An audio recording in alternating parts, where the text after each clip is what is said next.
Hello friends, अस्सलामुअलैकुम and welcome back to my channel. दोस्तों, आज की इस वीडियो में मैं आपको बताने जा रही हूँ लालो रोना मूवी की कंप्लीट स्टोरी। दोस्तों, जैसे ही मूवी की शुरुआत होती है तो सन 1673 में मेक्सिको का एक सीन दिखाया जाता है, जिसमें एक छोटी सी फैमिली को भी दिखाया जाता है, जिसमें एक हस्बैंड वाइफ और उनके 2 बच्चे होते हैं और वो लोग अपनी ज़िंदगी में बहुत ज़्यादा खुश होते हैं। फिर हम देखते हैं कि उन 2 बच्चों में से एक बच्चा अकेला अपनी माँ को तलाश कर रहा होता है और अपनी माँ को ढूँढते-ढूँढते वो एक नदी के पास चला जाता है, जहाँ वो देखता है कि उसकी माँ उसके भाई को नदी में डुबोकर मार रही है। वो बच्चा ये सब देखकर बहुत डर जाता है और वहाँ से भागने की कोशिश करता है, लेकिन उसकी माँ उसका पीछा करते हुए उसको पकड़ ले देती है। इसके बाद सन 1973 में लॉस एंजलिस का सीन दिखाया जाता है, जहाँ हम एना को देखते हैं, जो अपने 2 बच्चों क्रिस और समंथा के साथ रहती है। वो अपने बच्चों की सिंगल पेरेंट थी, क्योंकि एना के हस्बैंड एक पुलिस ऑफिसर थे, जिनकी डेथ हो चुकी थी।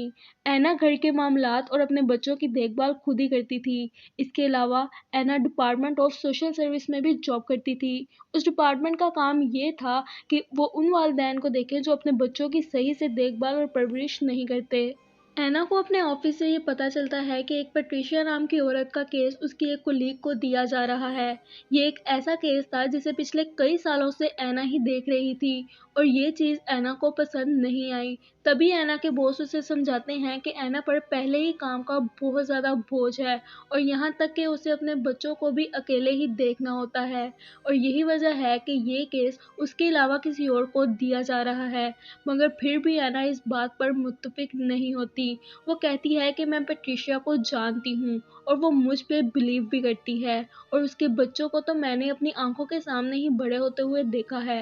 वो कहती है कि उसके अलावा कोई भी ये केस अच्छे से हैंडल नहीं कर सकता। फिर एना के बॉस उसकी बात मान लेते हैं और वो केस एना को ही दे देते हैं। फिर पैट्रिशिया के बच्चों के स्कूल से कॉल आती है कि वो फिर से स्कूल नहीं आ रहे और यही वजह थी कि एना को उसके घर जाना था। तभी उसके बॉस उसे कहते हैं कि वो अपने साथ एक पुलिस ऑफिसर को भी लेकर जाए। फिर एना एक पुलिस ऑफिसर को लेकर पैट्रिशिया के घर जाती है। पैट्रिशिया दरवाज़ा खोलती है, लेकिन किसी को भी अंदर आने की इजाज़त नहीं देती। लेकिन एना उसे बताती है कि वो सिर्फ अकेली ही अंदर आएगी। इस बात पर पैट्रिशिया दरवाज़ा खोलकर एना को अपने घर के अंदर आने देती है। एना देखती है कि पैट्रिशिया बहुत बुरी तरह से डरी हुई है और वो उससे उसके बच्चों के बारे में पूछती है, जिस पर वो कहती है कि वो सो गए हैं, मगर एना को उसके बच्चे कहीं भी नज़र नहीं आते। फिर एना को एक दरवाज़ा दिखाई देता है, जिस पर बहुत सारी आंखें बनी होती हैं। फिर एना उस दरवाजे के पास जाती है, जिसे देखकर पैट्रिशिया भड़क जाती है और वो एना पर हमला कर देती है और उसे मारने की कोशिश करती है। तभी फ़ौरन पुलिस ऑफिसर वहाँ पर आ जाता है और वो पैट्रिशिया को पकड़ लेता है और इसी दौरान एना पैट्रिशिया के गले से एक चाबी निकाल लेती है, जिस पर पैट्रिशिया उसे कहती है कि उस दरवाजे को मत खोलो, लेकिन एना दरवाज़ा खोल लेती है। जैसे ही वो दरवाज़ा खोलती है तो देखती है कि वहाँ पैट्रिशिया के बच्चे बैठे हुए हैं, जो कि बहुत ज़्यादा सहमे हुए थे और वो बच्चे एना को कहते हैं कि दरवाज़ा बंद कर दो, वरना वो हमें मार देगी। एना को समझ नहीं आती कि वो लालो रोना की बात कर रहे हैं। इसके बाद इन बच्चों को चाइल्ड सर्विस सेंटर में भेज दिया जाता है। फिर एना देखती है कि उन बच्चों के हाथ पर जलने के निशान हैं, जिस पर वो कहती है कि ये किसने किया है। तभी वो बच्चे एना को बताते हैं कि ये उसी ने किया है। तब भी एना को समझ नहीं आती कि वो किसकी बात कर रहे हैं। इसके बाद एना अपने घर चली जाती है और रात के वक्त लालो रोना पैट्रिशिया के बच्चों को नदी में डुबोकर मार देती है। उन बच्चों को मारने के दौरान लालो रोना की आंखों से मुसलसल आंसू बह रहे होते हैं। यही वजह है कि उसे वीपिंग वुमन भी कहा गया है। एना को कॉल आती है कि पैट्रिशिया के बच्चे नदी में डूबकर मर गए हैं। एना वहां पर पहुंच जाती है और अपने बच्चों से कहती है कि वो कार में ही बैठे रहें। वो कार को थोड़ा दूर ही पार्क करती है, ताकि उसके बच्चों को कुछ भी पता ना चल सके।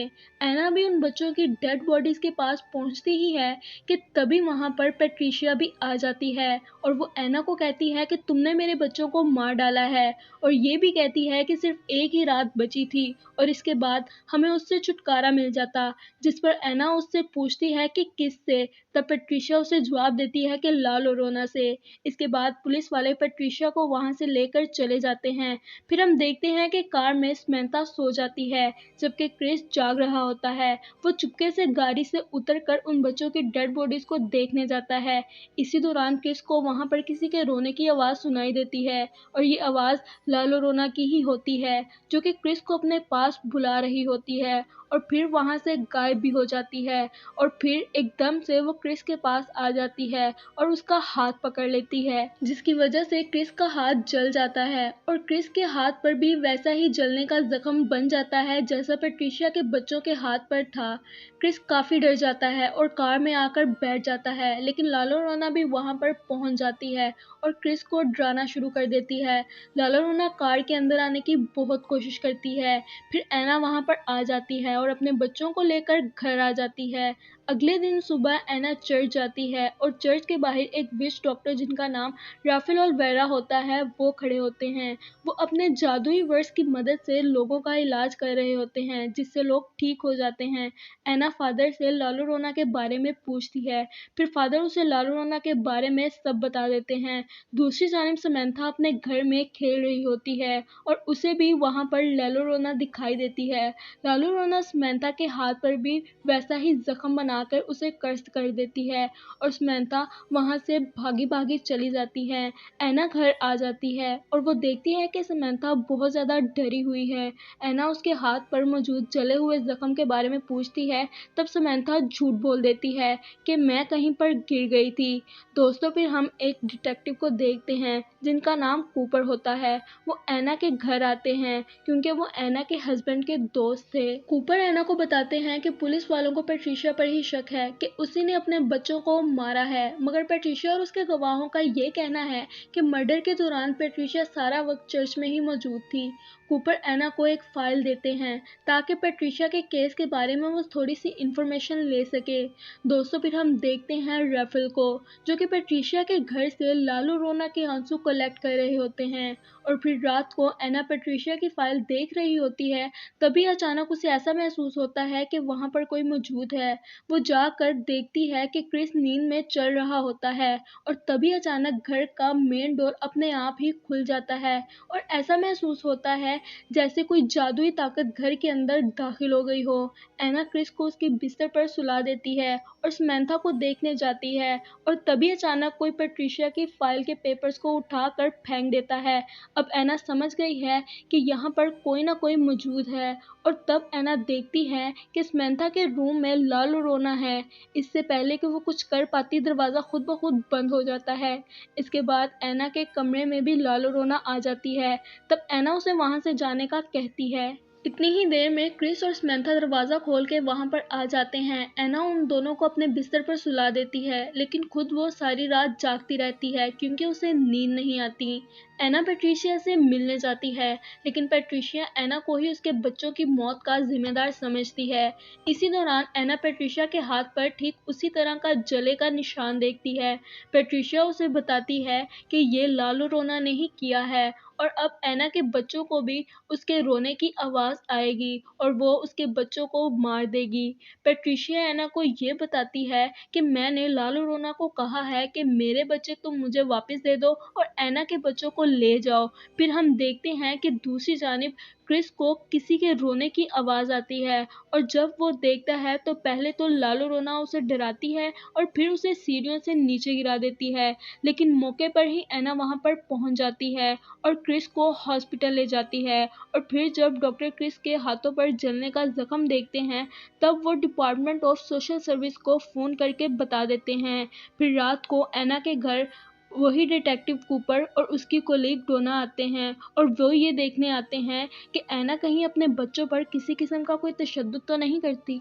फिर ऐना क्रिस से लालो रोना के बारे में पूछती है और वो ऐना को सब कुछ सच सच बता देता है। और दूसरी जानिब लालो रोना समंथा को पानी में डालकर मारने की कोशिश करती है, लेकिन मौके पर ऐना वहां पर पहुंच जाती है और उसे बचा लेती है। इसी दौरान ही लालो रोना ऐना को भी कर्स्ड कर देती है और फिर बड़ी मुश्किल से ऐना अपने बच्चों को लेकर वहां से भागने में कामयाब हो जाती है। फिर ऐना चर्च में फादर के पास जाती है। तब फादर उसे बताते हैं एनाबेल डॉल के बारे में कि जब वो एनाबेल डॉल को लेकर जा रहे थे तब उस डॉल ने उन्हें बुरी तरह से ज़ख्मी कर दिया था। और वे ये भी बताते हैं कि इस तरह की चीज़ों में शैतानी ताकत होती है और चर्च तुम्हारी इससे निकलने में मदद करेगा, मगर चर्च से मदद लेने के लिए तुम्हें हफ्ते लग जाएंगे। लेकिन एना के पास बिल्कुल भी वक्त नहीं था, इसलिए फादर एना को राफेल और वेरा के पास जाने के लिए कहते हैं। एना अपने बच्चों को लेकर राफेल के पास चली जाती है। पहले तो राफेल उनकी मदद करने से इनकार कर देते हैं, मगर फिर किसी तरह वो बच्चों की खातिर उनकी मदद करने के लिए तैयार हो जाते हैं। राफेल अपने साथ उस सारे अमल में यूज होने वाली चीजें लेकर जाते हैं और फिर अपने मैजिकल वर्ड्स का इस्तेमाल करते हुए वो अंडों की मदद से पता लगवाते हैं कि यहाँ पर कोई जादुई ताकत है भी या नहीं। और जब सारे अंडों को तोड़ा जाता है तो वो अंदर से काले निकलते हैं, जो इस बात की तरफ इशारा कर रहे होते हैं कि वहाँ पर कोई शैतान मौजूद है।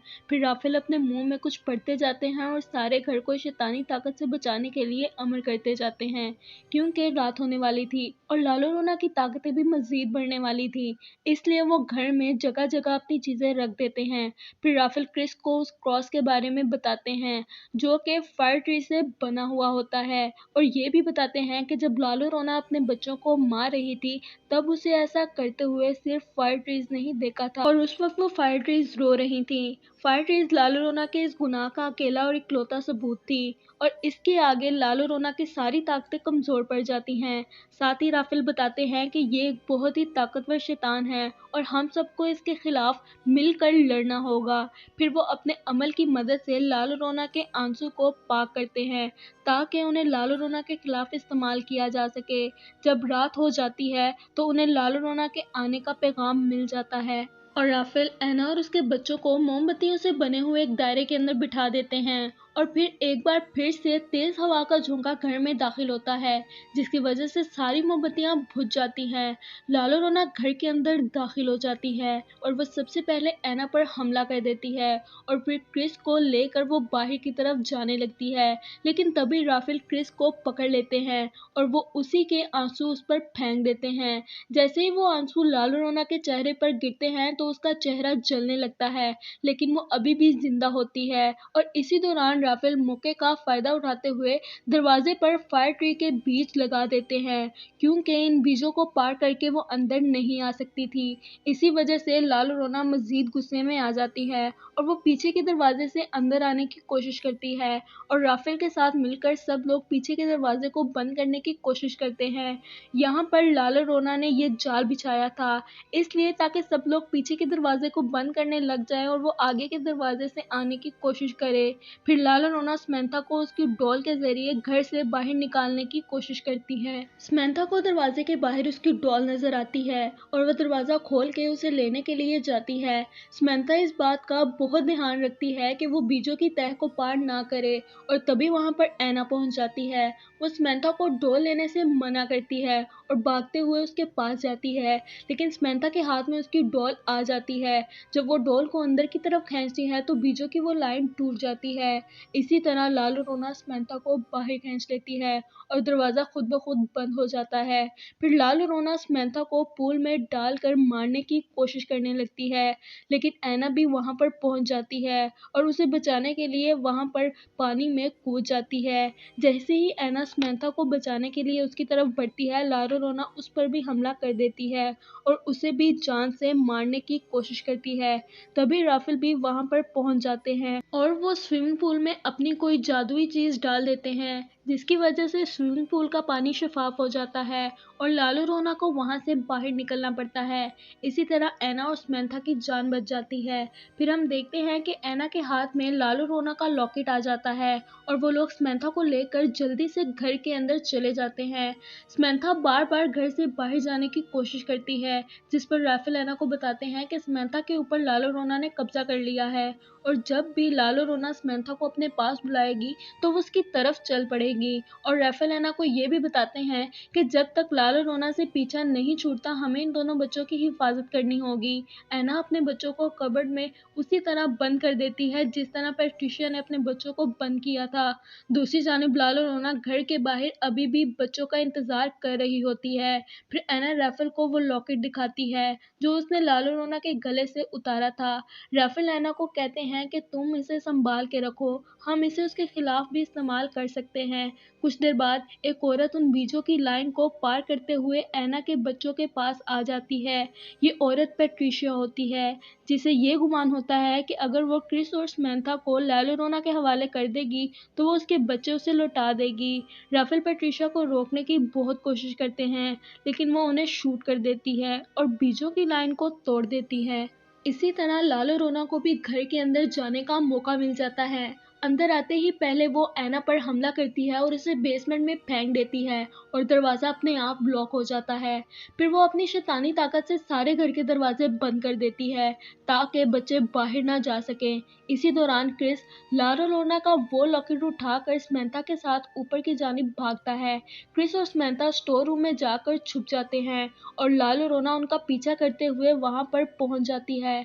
लालो रोना उन्हें मारने ही वाली होती है कि क्रिस उसे उसका वो लॉकेट दिखा देता है। अपना लॉकेट क्रिस के हाथ में देखकर लालो रोना नॉर्मल हो जाती है। लालो रोना को असल में वो लॉकेट उसके बच्चों ने दिया था और वो अपने बच्चों की तरह क्रिस को छूती है और रोना शुरू कर देती है। साथ ही पैट्रिशिया को भी अपनी गलती का एहसास हो जाता है। वो लॉक तोड़कर ऐना को बाहर ले आती है। ऐना भागते हुए ऊपर आ जाती है और साथ ही राफेल भी आ जाते हैं जो कि अभी तक जिंदा थे।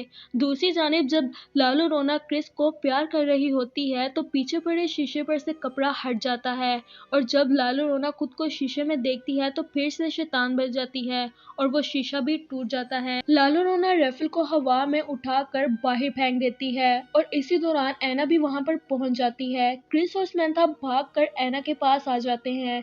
फिर जैसे ही लालो रोना ऐना, क्रिस और समंथा को मारने के लिए आगे बढ़ती है तो राफेल ऐना की तरफ फायर ट्री से बना हुआ वो क्रॉस फेंकते हैं। ऐना उस क्रॉस को उठाती है और लालो रोना को मार देती है। उस क्रॉस की वजह से लालो रोना खत्म हो जाती है और सब कुछ फिर से नॉर्मल हो जाता है। इसी के साथ ये मूवी यहाँ पर ख़त्म हो जाती है। तो दोस्तों ये थी मेरी आज की वीडियो। अगर आपको मेरी आज की वीडियो पसंद आई हो तो मेरी वीडियो को लाइक करें, मेरे चैनल को सब्सक्राइब करें। मिलते हैं आपसे अगली वीडियो में, तब तक के लिए अल्लाह हाफिज़।